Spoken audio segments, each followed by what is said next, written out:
So today I wanted to talk about a YouTuber. Her name is Amberlynn Reid, and she claims that her channel is a weight loss channel. And, you know, sometimes you just fall down these YouTube rabbit holes, and, you know, this is one that I fell down. This video isn't to, like, bash her or, you know, be mean, or this isn't meant to be mean-spirited, but, I really want to discuss her because I think she's kind of fascinating, which is why I watch, not her channel, because I don't want to enable her, which I'll get into more later. But if you are interested in this person and want to see their content, I watch reaction channels, channels that are dedicated to reacting to her videos. That way I can watch her stuff without, you know, watching her ads and, you know, enabling her behavior. I watch Kicking Geese, Zachary Michael, and Charlie Gold. So if you ever want to watch Amberlynn Reid, but you don't want to enable her bullshit behavior, that's a good way to do it. So basically, I'm coming at this from the angle of I'm an addict and I'm in recovery, and just watching her behavior, it's just her addiction is overtaken her life. And like I said, her channel is a weight loss channel, but she's actually gained a lot of weight on her channel. Over the years. I think she's been on YouTube like 6 years or something. I don't know. It's been a long time. And she just keeps gaining weight. And she just keeps suffering negative consequences and not changing her behavior. Which is, you know, kind of, I don't know. I watch her for the same reason that I watch, like, the show Intervention. It's like you almost want to watch the train wreck, even though that makes me seem twisted. But, I mean, a lot of people are like that. Like, you just kind of like to watch the shit show.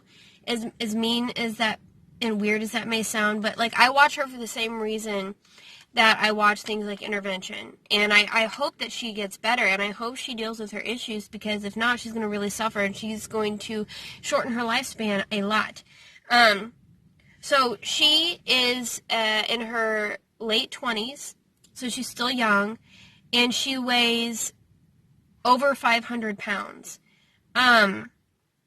And she has said herself that she is a food addict and that she has binge eating disorder.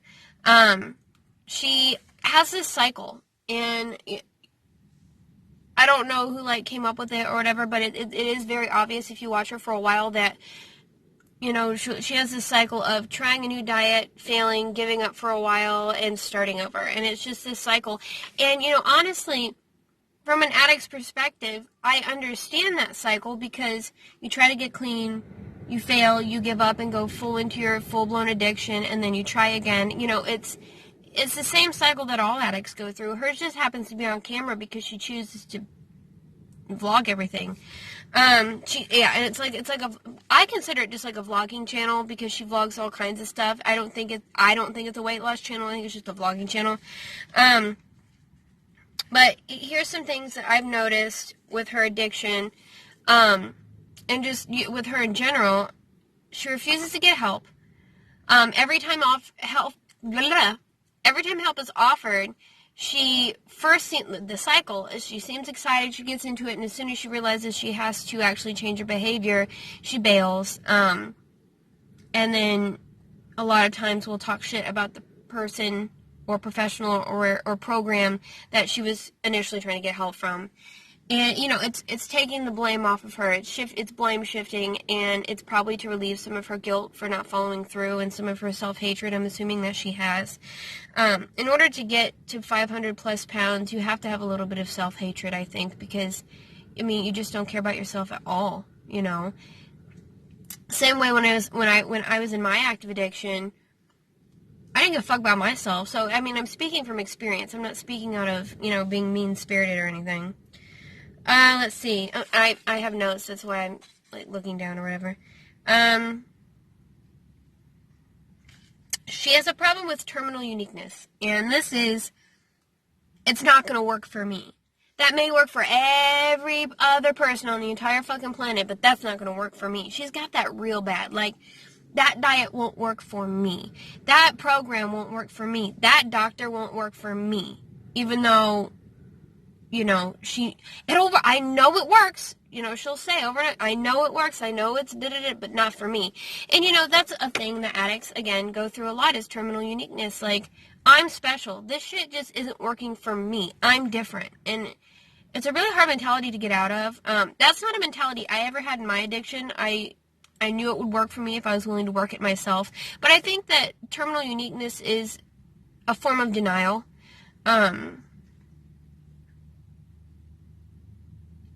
Yeah, I mean, it's a form of denial. It makes you not the problem.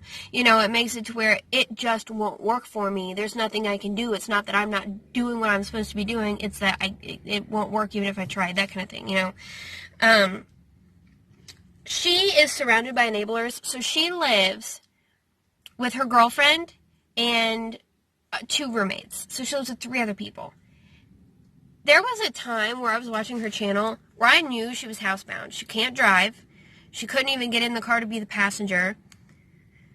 So the only way she was getting all this food is, her girlfriend and roommates, mostly girlfriend I'm assuming, her name's Becky, was buying the food for her.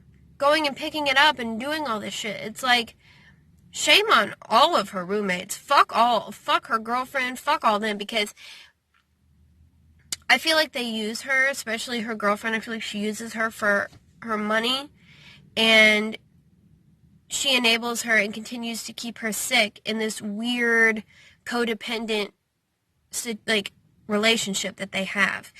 It's very codependent. It's very toxic. And they both take advantage of each other, and they both manipulate each other, it seems like. It just seems like a really unhealthy relationship, and I'm not for enablers at all. Like, if you have an addict in your life and they're destroying their life and nothing you're doing is helping them, let them go. Love them from afar, Another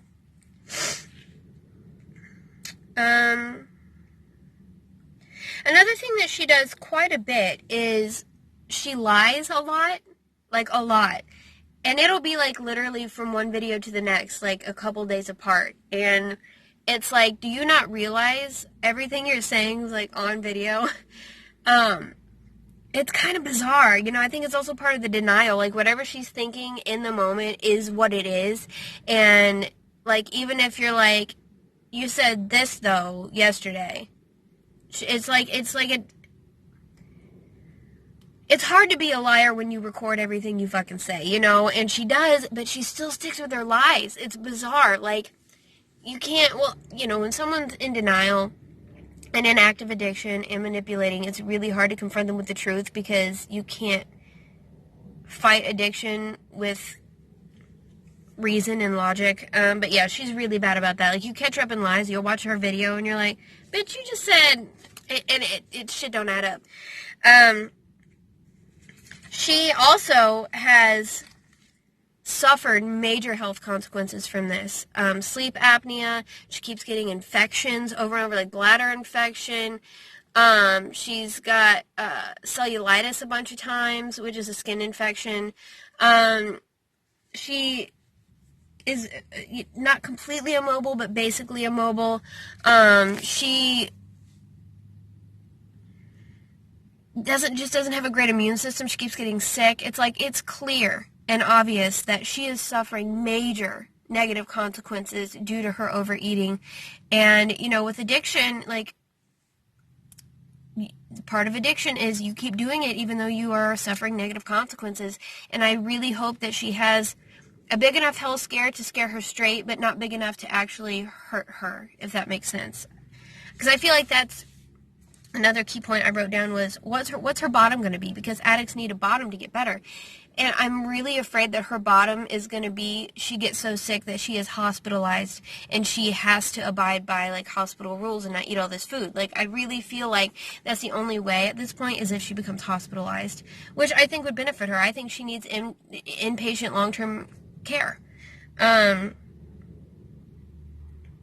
Oh, and another thing she does I don't like, she does mukbangs and she eats on camera and shit, and it's just like, that is the stuff that I even can't watch. That's like sitting there watching somebody do drugs, like, it's self-harm, and YouTube doesn't see it that way, but watching a super morbidly obese person eat excess amount of food in one sitting is watching self-harm. It just fucking is. It's just as gnarly as watching somebody fucking slit their wrists open. Like, you're watching somebody kill themselves. Whether it be slowly or not. You're watching her kill herself. So I don't like watching the eating shit. I don't watch none of that bullshit. That's weird for me. But I do enjoy watching her vlogs. Her life seems... Oh, she also has, like, a really bad, like, shopping addiction. She always does these... She buys a bunch of stuff from Torrid, which is a plus-size clothing line, and then she ends up wearing none of it. She buys all this makeup, wears none of it. So it's more of the thrill of buying it. So she definitely has a couple addictions that she really needs to address. I think she would really benefit from therapy. You know, and from what I've seen, she really had a bad childhood, like in foster care and all this and the other. So it makes sense that she's coping with overeating, but at the same time, if she continues to live with this sickness, she's going to die from it. And that would just be really sad, you know, and especially when, if she tried hard enough, she could at least get a little better and lose maybe a couple 100 pounds. She would still be morbidly obese, but she would be better off. She'd be more mobile. I don't know, we'll see though. But yeah, I definitely suggest checking out Kicking Geese, Zachary Michael, or Charlie Gold if you're interested in this person, because they do reactions to her videos. Like I said, I don't enable Amberlynn Reid, so I don't actually watch her videos because I don't want to give her the views. But I am running out of time on here, so I gotta go ahead and go. Just remember that there's always hope. Tomorrow will be a better day.